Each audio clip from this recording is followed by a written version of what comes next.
जिंदगी में आपका भी ध्यान नहीं लग रहा।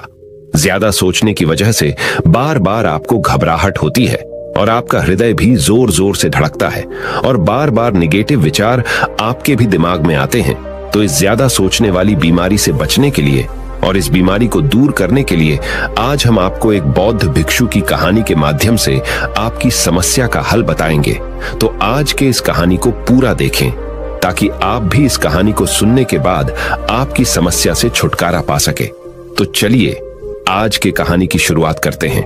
एक बार चीन के एक हिस्से में बहुत बड़ा मठ था जहां लगभग 500 भिक्षु रहते थे। वो सभी अपने गुरु के मार्गदर्शन में खुद को जानने का अभ्यास कर रहे थे। एक दिन एक लड़का उस मठ में शिष्य बनने के लिए आया। उसने मास्टर से कहा, मास्टर, मैं खुद को जानना चाहता हूं। मैं सच की तलाश कर रहा हूं। मैं पता लगाना चाहता हूं कि सच क्या है। मास्टर ने उसकी ओर देखा और कहा कि अगर तुम सच जानना चाहते हो तो तुम्हें अपना पूरा जीवन दांव पर लगाना होगा। सच को जानने में तुम्हारा पूरा जीवन लग सकता है, फिर भी इस बात की गारंटी नहीं है कि तुम्हें इस जीवन काल में सच का पता लगेगा या नहीं। क्या तुम इसके लिए तैयार हो? शिष्य ने कहा। मास्टर, मैं यहां पीछे मुड़ने के लिए नहीं आया हूं, मैं इसके लिए तैयार हूं। गुरु ने कहा, अगर ऐसा है तुम एक काम करो, इस मठ में 500 भिक्षु है, तुम उनके लिए चावल कूटने का काम करो। बस सुबह से शाम तक चावल कूटने का ही काम करो और जब तुम थक जाओ तो सोने चले जाओ। फिर अगली सुबह उठकर चावल को कूटना शुरू कर दो। इसके अलावा कुछ और मत करना, किसी और चीज के बारे में मत सोचना। बस इस रास्ते पर चलते रहना और दोबारा मेरे पास मत आना। जरूरत पड़ने पर मैं खुद तुम्हारे पास आऊंगा। उस लड़के ने गुरु के आदेश का पालन करते हुए चावल कूटना शुरू कर दिया। उस मठ में 500 शिष्य थे। उन सभी को समय समय पर भोजन की आवश्यकता पड़ती थी, इसीलिए वह बहुत जल्दी उठ जाता था और रात को देर तक चावल कूटता रहता था। जब वह थक जाता तो उसी कमरे में सो जाता था जहां वो चावल कूटता था। वो किसी से बात नहीं करता था और ना ही कोई उससे बात करने के लिए उसके पास आता था। कुछ महीनों तक चावल कूटते हुए उसके मन में पुराने विचार आते रहे, लेकिन उन विचारों को कोई नया विषय नहीं मिला तो वह अपने आप ही मिट गए। धीरे धीरे उसके मन में विचार कम होने लगे। कुछ सालों के बाद तो वो अपना नाम तक ही भूल गया। वह हमेशा चुप रहता और विचारहीन अवस्था में बस चावल कूटता रहता। उसने ना तो कभी ध्यान किया था और ना कभी शास्त्र पढ़ा था। मठ के बाकी शिष्य उसे मूर्ख समझते थे। ऐसा करते हुए 12 साल बीत गए। 12 साल बाद एक दिन मास्टर ने घोषणा की, अब मेरा आखिरी समय आ रहा है और मुझे अपना उत्तराधिकारी चुनना है जो मेरे बाद मठ का मुखिया होगा। इसीलिए मेरा कोई भी शिष्य है जिससे लगता है कि उसे आत्म साक्षात्कार हो गया है और उससे खुद को जान लिया है, तो रात को मेरे दरवाजे के पास आकर इस दीवार पर कुछ पंक्तियां लिखें जिसमें उसकी जिंदगी का सारा अनुभव समाया हो। कई शिष्यों ने ऐसा करने के बारे में सोचा, पर मठ के प्रमुख शिष्यों में से एक ने वहां जाकर कुछ पंक्तियां लिखी। उसे बौद्ध धर्म ग्रंथों का बहुत ज्ञान था। सभी शिष्यों को लगता था कि वो इस मठ का उत्तराधिकारी बन सकता है। उसने लिखा था कि मन एक दर्पण की तरह है जिस पर विचारों और इच्छाओं की धूल जमा हो जाती है। इस धूल को हटाने के लिए ही ध्यान है। जिसकी धूल हट जाती है और मन का दर्पण साफ हो जाता है, वो मोक्ष को प्राप्त कर लेता है। अगली सुबह जब मास्टर उठे और उन्होंने इन पंक्तियों को देखा और उन्होंने कहा कि किस बेवकूफ ने यह सब कचरा मेरी दीवार पर लिखा है। वो शिष्य जिसने यह लिखा था वो चुप रहा। हालांकि उसने जो पंक्तियां लिखी थीं वो ज्ञान से भरी थीं, लेकिन यह सब किताबी ज्ञान था। वो शिष्य बहुत चालाक था। उसने पंक्तियां लिखी पर उसने नीचे अपने हस्ताक्षर नहीं किए, क्योंकि वो स्वयं इसके बारे में निश्चित नहीं था कि ये सही है या नहीं, क्योंकि उसे आत्म साक्षात्कार नहीं हुआ था। गुरु ने पंक्तियों को पूरी तरह से खारिज कर दिया।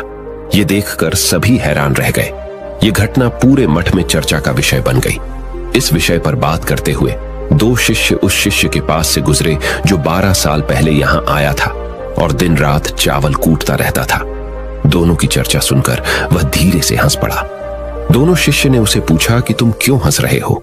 दोनों शिष्य की नजर में यह चावल कूटने वाला तुच्छ ही भिक्षु था। किसी ने उसे ना तो कभी ध्यान करते हुए देखा था, ना ही कभी शास्त्र पढ़ते हुए। हर कोई उसे मूर्ख समझता था जो बस चावल को ही जानता था। उस मठ में बहुत बड़े बड़े विद्वान थे, लेकिन उस चावल कूटने वाले को किसी से कोई मतलब नहीं था। इसीलिए वह दोनों शिष्य उसे मुस्कुराता हुआ देखकर चकित रह गए। उन्होंने फिर उससे पूछा कि तुम क्यों हंस रहे हो। उसने जवाब दिया, मैं इसीलिए हंसा कि मास्टर सही बोल रहे हैं, यह सब पंक्तियां कचरा है, इन पंक्तियों का कोई मूल्य नहीं है।